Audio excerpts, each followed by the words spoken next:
More than 80,000 people will gather for the closing ceremony. Close to 3,000 volunteers will help host the event. It happens once every 4 years, but it celebrates one Lord, one faith, one baptism. And if you haven't already guessed what it is, stay tuned. I invite you all to join me in praying for the success of the next International Eucharistic Congress, which will take place in 2012 in the city of Dublin. Welcome to Dublin. Our vibrant, busy and multicultural capital city will play host to the 50th International Eucharistic Congress. Well, it's an important event for the Church in Ireland, important event for the Church around the world. If you look at the Acts of the Apostles, when they describe the early Christian community, they always begin to say they gathered. And out of that sense of gathering came a particular lifestyle, which is a lifestyle of communion, of sharing. We are inviting you to join us and thousands of others for this exciting event in June 2012. Join us to learn more about our Catholic faith and join in the spirit, the fun and the friendship of our city and country. Dublin is the largest city in Ireland with a population of over 1 million people, mostly young people. This is a city of history. This is a city of culture. This is a city of faith. This is a city of business. This is a city famous for its entertainment, shopping, food, and, of course, for its sport. The Eucharistic Congress runs for a full week, from the 10th to the 17th of June. The Church in Ireland is a living church. It traces its roots right back to the 5th century. But it also seeks to respond to the call of Christ now in our own time. We all have a part to play in that. In this city and country, with its rich and vibrant roots of Catholic faith, we invite pilgrims to pray with us, look forward with us, and encounter Jesus with us. The International Eucharistic Congress will see Catholics come together in communion to pray, share, discuss, explore and deepen their faith. In Ireland, parishes and dioceses have already begun the journey of preparation.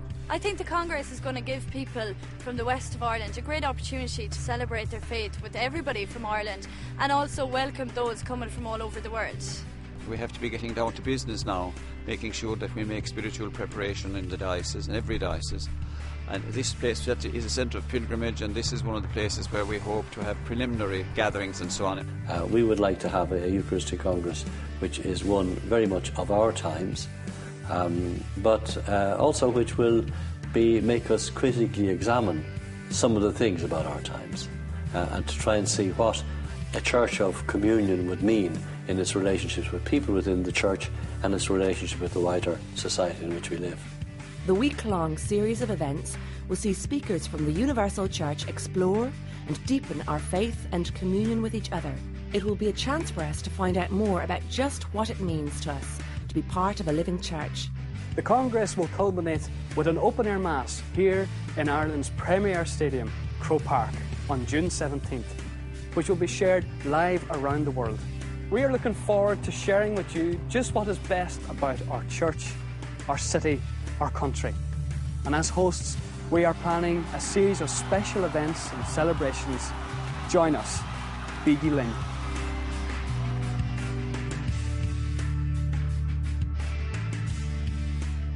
Dublin, Ireland will host the 50th International Eucharistic Congress. The last time they hosted the Universal Church, it was in 1932.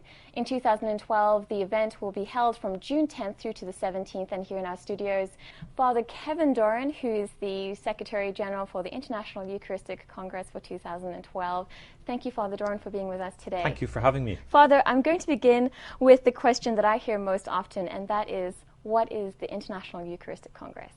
Well, it has its roots in the vision of a French lady, Émile Marie Tamizier, back in the middle of the 19th century.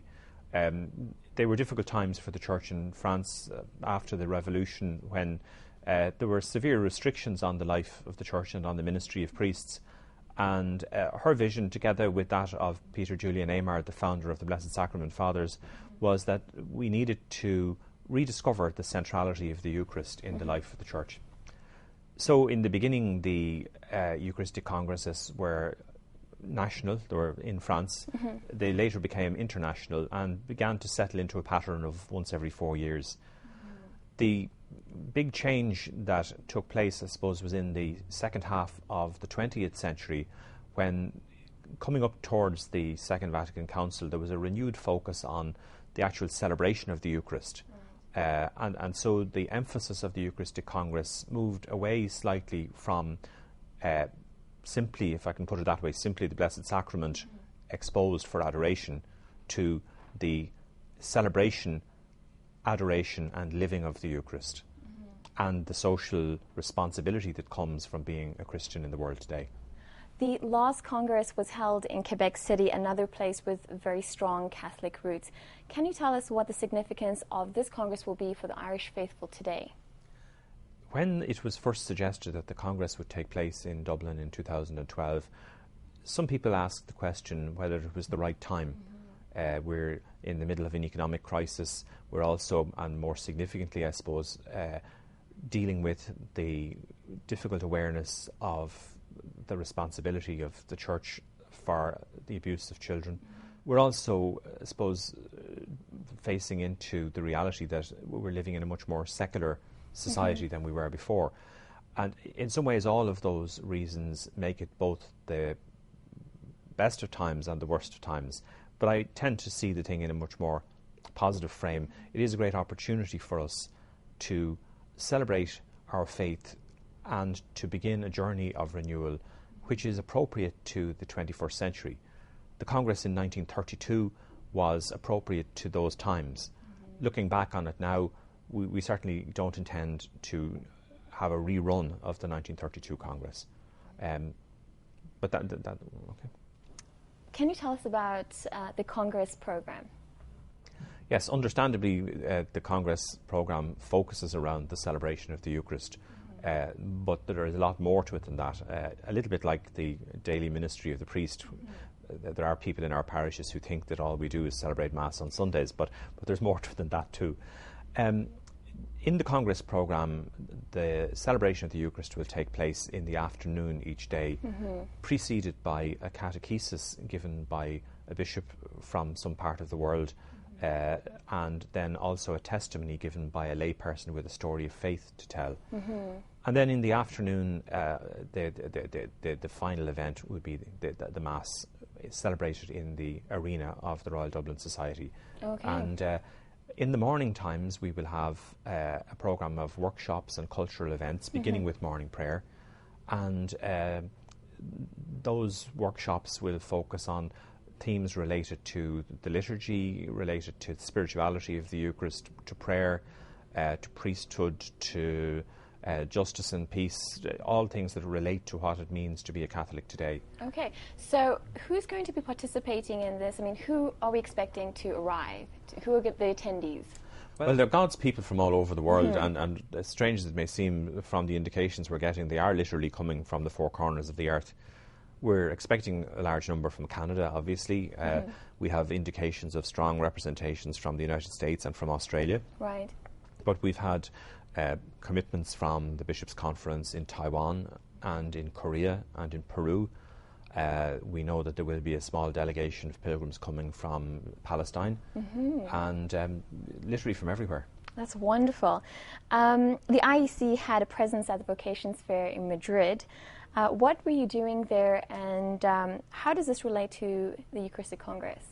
Well, we went to the World Youth Day out of a sense of our commitment to make sure that young people are an integral part of the Eucharistic Congress.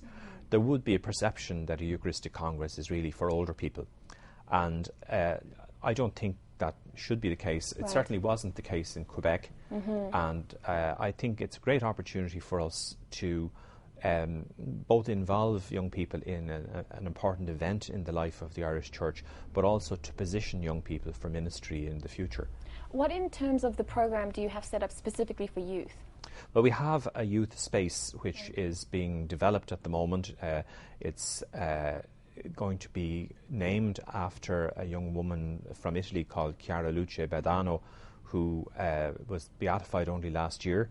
And we hope to have each day a programme of catechesis, of music, of dialogue and drama for the young people. And then they will join with the main body of pilgrims for the plenary sessions. But each day, for instance, we will have a session called Roast a Bishop, and the Roast a Bishop is about giving a bishop an opportunity for about 15 minutes to give a catechesis on some aspect of the Eucharist using the EUCAT, which was used by the World Youth Day very effectively. Yeah. And we've been very kindly gifted 2,000 copies of EUCAT by Aid to the Church in Need. Fantastic. And so where the roasting comes in is that after the brief catechesis from the bishop, he will then engage in dialogue with young people who will ask questions about what he has spoken about, or about maybe things that he hasn't spoken about. That sounds wonderful. That's something that I know that when I was speaking with World Youth Day pilgrims on the streets in Madrid, that they love the opportunity to connect with the bishops, to ask them those questions, to really form their faith. Yeah, and I think these are important opportunities also for us to see our bishops as human beings, rather than as remote administrators, which they're not. I mean, it's one of the things I found in my preparation of the International Eucharistic Congress, that while sometimes the structures of church, like the structures of any organisation, can be challenging, the bishops at an individual level are extremely supportive and encouraging. The theme proposed by Archbishop Martin is the Eucharist, communion with Christ and with one another. Can you please comment on this?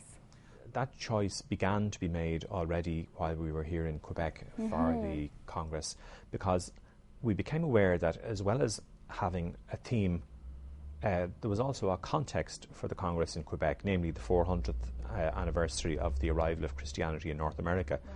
And we were saying, well, what would be the context for the Congress in Ireland? I mean, why 2012?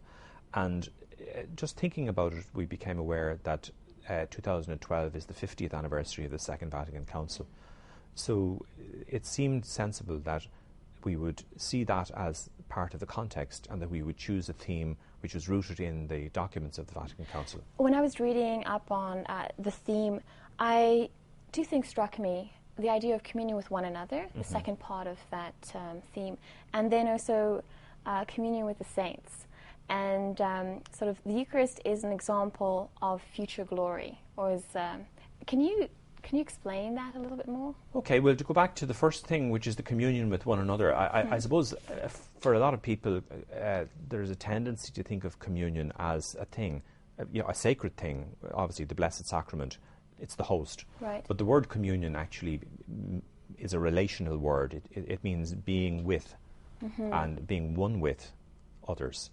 Now, the challenge, I suppose, is that sometimes there is a disconnect between our relationship with Jesus and our sense of the importance of, relationship of mutual love, service and care for one another. Yes.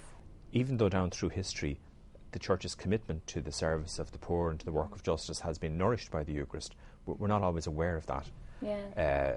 So when we're called together for the Eucharist, we're called to sit at table with the Lord and with one another. And when we're sent out from the Eucharist, we're sent out bringing the Lord, His Word, His presence, but also sent out together to witness to our faith in Him.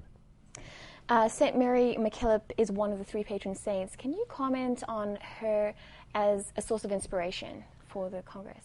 Yes, I suppose we could have picked any number of saints to be our patron saints. They're all, obviously, by definition, great people, holy people. But we picked three saints who, in one sense or another, we felt would reflect the challenge of being Catholic in the world today. St. Columbanus, an Irish missionary of the first millennium, Blessed Margaret Ball, who was one of our martyrs in Dublin in the second millennium during the penal times. Mary MacKillop represents the women and men who, in Ireland and in many other countries, especially in the 19th century, founded religious congregations which were particularly dedicated to the care of the poor through healthcare and through education. And while some of these in Ireland have not yet been canonised, and maybe will be, please God, in the future. Mary MacKillop was canonised in 2010, and in a sense she can represent them all. But in a particular way, I suppose Mary MacKillop came across to us as somebody whose commitment to the care and safeguarding of children went to the extent of her willingness to take on and challenge the institutions of the Church at her own personal cost. And we feel that in the Church today, her witness of courage and care has something to say to us. Tell us a little bit about the Bell pilgrimage and this call to faith, this call to renewal. Well, the Bell is, for most traditions, it's a symbol of invitation. It's the call to prayer. And the Bell pilgrimage came out of that awareness that the Eucharistic Congress is a renewal of the invitation to people to come to the Eucharist and to come to a renewed understanding of the call to discipleship. So this Bell has been physically travelling from, the north of Ireland to the south of Ireland. It's been visiting different dioceses, and what's been sort of happening? People say to me, what's the Eucharistic Congress Bell like? And I say, well, depending on the size of your head, it's around the size of your head. It's a bell that was for many years in a convent in the northern part of Ireland. The Dominican sisters? Dominican convent in Port Stewart, and it was the bell that called the sisters to prayer on a daily basis. So we borrowed this from them, and we fitted it into a wooden frame with the help of some artisans in County Wicklow. And we started out on St. Patrick's Day of 2011, bringing the bell from parish to parish. And sometimes it's walked from one parish to another. Sometimes it's driven to the parish and then walked, from the church to the nursing home or whatever. One of the interesting things, in fact, was on one of the early days of the Bell pilgrimage, it walked from the Catholic Church in Drogheda, where the head of St. Oliver Plunkett, who was martyred for the faith, is kept, from there to the Anglican Church just down the road, where ministers, clergy of different religious traditions, Methodist, Presbyterian and Anglican, all gathered in communion to welcome the Eucharistic Congress Bell. Can you tell us a little bit about the significance of the icons associated with the Bell pilgrimage? Yes, again we learned a little bit from our Canadian experience, and we thought that icons would be a good way to involve people in the catechesis, because they say a picture tells 1,000 words. Each icon represents one of the elements of the Eucharist that we want to emphasise. So the icon of Our Lady of Refuge and St. John, which is situated at the foot of the cross, represents the first gathering of the Church, which is right between the Good Friday and Easter Sunday. It's where the Church always is, somewhere between the cross and the resurrection. Yes. The icon of Pantocrator, which is the second of the two icons, represents our desire to focus on the presence of Jesus in his Word. He is the Word made flesh, and his Word is a source of nourishment for our communion. The third icon then is the icon of Elijah being fed by the raven in the desert. People sometimes wonder why we chose that rather than, say, a Last Supper icon. Yeah. And I suppose it's because Elijah, first of all, came to a point in his life when he was discouraged and came to an understanding of his own fragility. And perhaps in some ways that's where the Church in Ireland and the Church in Western Europe generally finds itself. Yeah. But in that situation, Elijah in the wilderness was nourished by the food and drink that was promised by God, and was enabled to go in the strength of that food 40 days and 40 nights to the encounter with God on the Holy Mountain. So we're asking people to engage in the journey with us through the Word and the Eucharist to the encounter with Christ, which will be the Congress. And then the last icon is, I suppose, self-explanatory. It's an icon of Pentecost. And there's a figure in that icon which initially looks like it could be Christ the King. It's actually a Greek image called cosmos, which is the world or the earth, and it's in darkness at the bottom of the image. And the earth or the world is waiting in darkness for the good news which will come through the teaching of the apostles by the power of the Holy Spirit at Pentecost. And it symbolises our call to mission. How do you see the Eucharistic Congress participating now in that mandate for the new evangelization, with all of these elements sort of coming together? How do you see that playing out in Ireland? Well, I think in Ireland we have an enormous challenge to help people to deepen their understanding of a faith which they have lived over the centuries. One of the challenges, and I imagine this applies in other countries as well, even where we have a very good Catholic school system, people sometimes leave school at the age of 17 or 18, and their knowledge of other things is deepened through university education and through the experience of life, but for somehow or other their understanding of faith remains pitched at the level of 17 or 18. Absolutely. And so one of the things that we would want to do, and we already have an office for evangelization in our own archdiocese, which is doing very good work, we want to encourage people to see the growth of faith and the spread of their faith, their witnessing of their faith to others, as a lifelong enterprise. What are your lasting impressions from Quebec? How do you think that will affect your work in the, as you prepare for the Congress next year? Well, I had no idea really what to expect coming to a Eucharistic Congress, and I had never been to Canada before. I was impressed by what seemed to me to be excellent organisation. I was very conscious of the sense of gathering that there was for the plenary sessions, and the way in which people from all over the world seemed to greet one another as brothers and sisters. There was a real sense of communion about it. And that for me has continued, because since Quebec I've had wonderful support from those who were involved in the preparation of the conference or the Congress in Quebec, who have really opened up their treasures to us and have made an important contribution to our preparations. Well, you've got a great website. It's IEC2012.ie, and you also have YouTube videos. You're on Twitter. You've got Facebook presence. So there are just so many resources for our viewers to check out and to find out more information. And Father Doran, unfortunately we're out of time, but thank you so much for being with us today. Father Doran is the Secretary General for the International Eucharistic Congress that will be held in Dublin, Ireland next year, and that will be June the 10th through to the 17th. Thank you once again for watching, and we'll see you in Dublin, Ireland.